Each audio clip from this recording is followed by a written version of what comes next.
With the US election over, thank God, and a flurry of discussion around the next administration's economic proposals, a lot of people are grappling with financial uncertainty.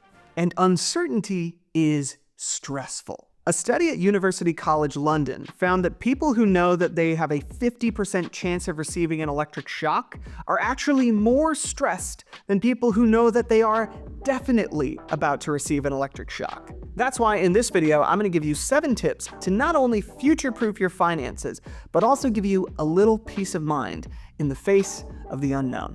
I'm Ben, and this is Sketchy Advice, the show where we talk about money mind games and how to beat them. Let's start with tip number 1. Slow down. Every decision you make involves what's called the exploration-exploitation trade-off. This is my perpetual dilemma whenever I go to an ice cream shop. I know I like cookies and cream. I always like cookies and cream. So I could just get the thing that I know I enjoy. That's exploitation. Taking information I already have to make the best decision I can with that knowledge. But maybe there's a salted caramel bacon flavor, and who knows, that could become my new favorite. That's exploration, seeking a new approach with the hope of a better outcome. Both of these approaches have their merits. We probably don't need to endlessly innovate new teeth brushing techniques, but we've all experienced the benefit of trying something new. So which approach should we take when things are uncertain? Well, studies like this one suggest that, for better or for worse, we tend to lean towards exploration when we experience unexpected uncertainty. Which kind of makes sense, right? Everything's changing, so maybe I need to change. Maybe the information I have is no longer that relevant. And that exploration is likely to happen quickly because when we're dealing with uncertainty, we're usually trying to avoid a threat. And we are biologically tuned to rapidly recognize and respond to threats. A study at UVA found that if I tell you to find the snake in this grid of pictures, you'll find it faster than if I told you to find the butterfly. Unless a butterfly, killed your dog or something. And that rapid response is good. If you trip over a venomous snake, you don't want your next step to be drawing a mind map. It should be to skedaddle, to scram. But it's also the same mentality that leads to stock market crashes and toilet paper hoarding. So if you're feeling a pull to make a big investment decision or buy a generator or whatever, that's normal. Just know that that's coming from the rattlesnake part of your brain and not the rational part. So it's probably worth slowing your roll and getting some more information before you take action. That first tip is especially important in light of tip 2. Recognize your bias. Researchers Timothy Wilson and Daniel Gilbert spent several years studying what they call effective forecasting, which is basically trying to predict how you'll feel if something happens. They studied people's predictions about everything from dorm room assignments to breakups to pregnancy test results. And what they found is that humans are highly susceptible to impact bias. In short, we basically always overestimate how bad something is going to make us feel, and for how long. They chalk this up to 2 things. The first is what they call focalism. When you think about losing your job or going through a breakup, you tend to focus on just that event and how it will impact your life. And you tend to forget about the fact that the world keeps spinning. Other things will keep happening that will negatively or positively impact your happiness as well. The second is what they call immune neglect. When we think about something bad happening to us, we tend to focus in on the moment we feel the worst and then kind of freeze time, as if that's how we're going to feel forever. Just like your physical immune system activates when a virus enters your body, you have a kind of psychological immune system that activates when you start feeling awful. And we neglect the fact that we might do all kinds of things to make ourselves feel better, like reach out for support, find a silver lining, find ways to improve our situation, or even just rationalize. In other words, it's probably not going to be as bad as you think. I know that not as bad as you think can still be really, really bad. But I find some comfort in knowing that the world won't stop in my darkest moment when things go bad, and that I have some ability to adapt to things as they come. Okay, those first 2 tips were more about your mindset, so now let's get into some really practical nitty-gritty with tip number 3. Give every dollar a job. Uncertainty is pretty much always accompanied by a loss of control. You can't control what the economy will do. You can't control what the next administration's economic policies will be. So what can you control? Well, you can control what you do with the dollars you have right now. So here's what I want you to do. I want you to total up all the money you have available, all the money in your checking accounts, your savings accounts. I want you to imagine that you've dumped every single one of those dollars onto a kitchen table. Forget about next week's paycheck. That doesn't count. We're focusing on the money that is liquid and available right now. I want you to roll up your sleeves, pull up a chair to that mental kitchen table, and ask yourself, what do these dollars need to do before I get paid again? Start assigning dollars to the bills and expenses you know are going to be coming between now and when you get paid again. And if your income doesn't happen on a consistent timeline like that, that's fine. Just use your best guess based on what's happened in the past. If you can assign dollars to all those bills and expenses without running out of money, then hey, you know that you are covered between now and the next paycheck. And that's not nothing. Take those dollars you got left on the kitchen table and start assigning them to other things like bills beyond your next paycheck, or clothing, or date night. And again, we're not focusing on the next paycheck. We are focused on the dollars you have right now, because those are dollars you have absolute control over. What I want is for you to go into the grocery store, look at your plan, see that you set aside $200 or whatever, and know that you can spend that $200 while still being able to pay your internet bill, still being able to pay for your dog sock subscription box. You decided how you were going to spend your money before you actually spent your money. And you did it with dollars you have right now, not quantum Schrodinger dollars that you're going to get 2 weeks from now.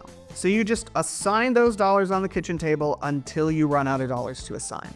And then when you get your next paycheck, you do it again, all the way down to zero. By doing this, you are focusing on what you can absolutely control instead of worrying about what you can't.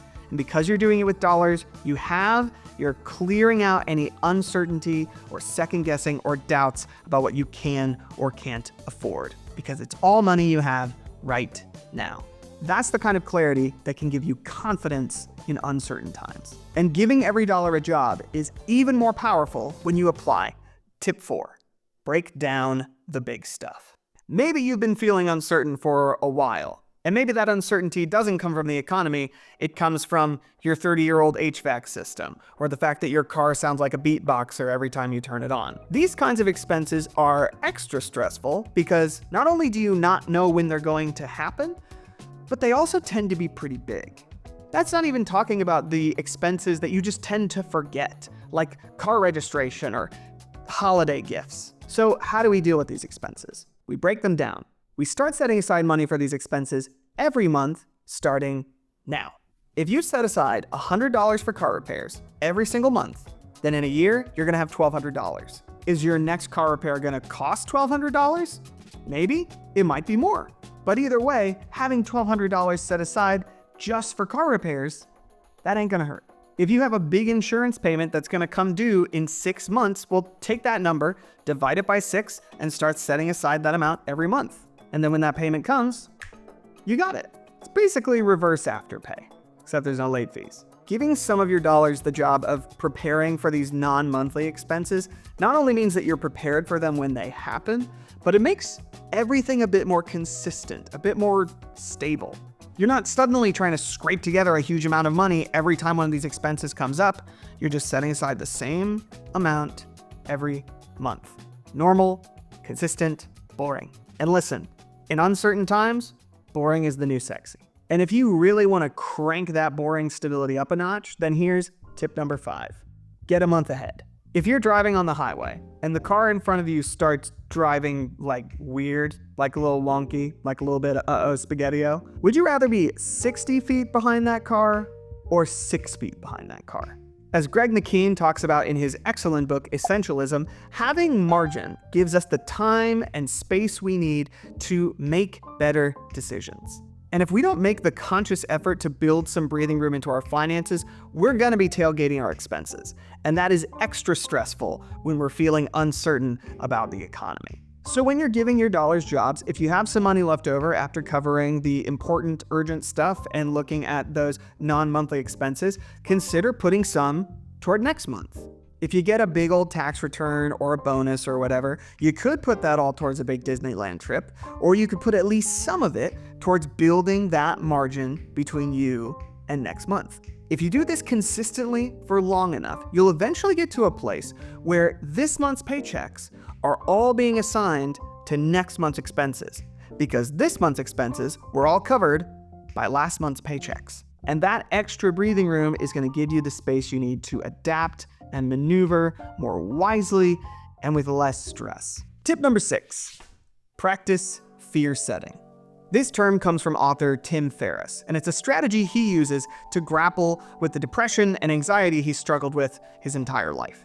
Instead of simply dreading your fears like there's some shadowy being looming over you, you treat them systematically, the same way you might treat a goal. There's 3 steps to doing this. First, define your fear. What are you actually afraid will happen? If you're afraid your grocery bill is going to skyrocket, write that down. Once you've defined that fear, write down what you could do to prevent it from happening. Obviously, you don't have any control over what grocery prices will be, but maybe you can control what your baseline spending on groceries is. You could curate a list of affordable recipes, or you could figure out a meal planning solution that works for you to cut down on waste. And then finally, plan for repair. If your fear does become a reality, what can you do to fix it? I personally find it really helpful to run my spending plan through drills. So if my grocery bill were to double, where would those other dollars come from? What other priorities would take a back seat? What might I cut out? What might we change about our lifestyle? As someone who is no stranger to ruminating and just spinning my wheels pointlessly, I find that grounding myself in that spending plan with those concrete dollar amounts actually helps me to feel grounded and to feel like I'm actually doing something productive. And last but not least, prioritize self-care. This tip may feel weird considering I basically recommended becoming a junior varsity prepper in the last tip, but study after study has told us that when people are stressed out by uncertainty, the 2 most helpful things they can turn to are distraction and support.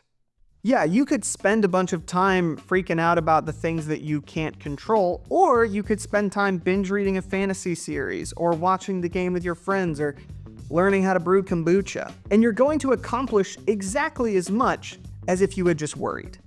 And you're going to feel a lot better. And giving some of your dollars the specific job of just enjoying yourself is a great way to give yourself permission to actually do that. Now, if you're anything like me, your mind might immediately go like, oh, what if the $15 that I spent on that movie ticket is what I need to pay my mortgage in 3 months? First of all, no, it's not. It's not gonna be. And second of all, remember, immune neglect.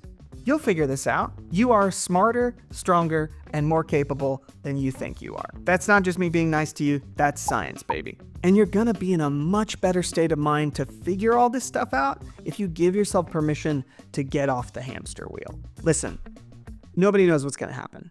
We never do, really. But your money does not have to be another thing dogpiling on top of all the other stuff you're stressed about. Laundry is enough. Your money could actually be something that lifts a weight off of your shoulders.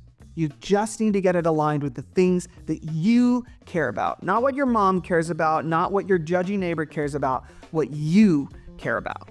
That's what's going to give you the clarity you need to take back control and feel freaking confident again. You may not be the president of the United States, unless you are and you're watching this, in which case, don't you have something better to do? But you are the president of the U states. So hail to the frickin' chief, baby. Go get him.